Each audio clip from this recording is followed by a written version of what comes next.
دوستو، آسٹریلیا میں خرگوش نہیں پائے جاتے تھے۔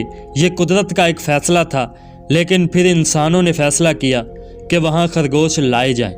سن 1859 میں وہاں صرف 24 خرگوش لا کے چھوڑ دیے گئے۔ بظاہر زرر اور معصوم دکھنے والے ان جانوروں کی پیدائش کو کنٹرول کرنے کے لیے آسٹریلیا میں ان کا کوئی دشمن جانور یا وائرس نہیں تھا، اس لیے چند ہی سال میں ان کی تعداد لاکھوں بلکہ کروڑوں تک پہنچ گئی، اور انہوں نے وہاں کے کسانوں کے ناک میں دم کر کے رکھ دیا اور ان کی ساری فصلوں کو تباہ کر دیا۔ پھر آسٹریلیا کو ان خرگوشوں کے خلاف جنگ لڑنا پڑی۔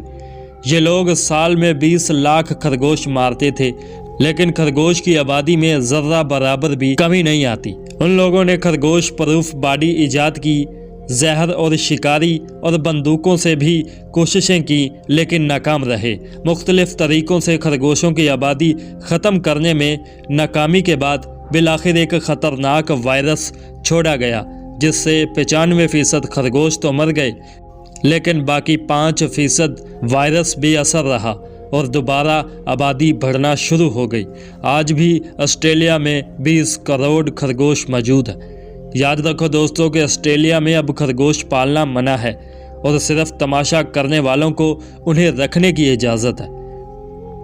جب کوئی انسان اللہ کے فیصلوں کے خلاف جاتا ہے تو اس کا یہی حشر ہوتا ہے۔ ملتے ہیں پھر کسی اگلی ویڈیو میں، تب تک کے لیے اللہ حافظ۔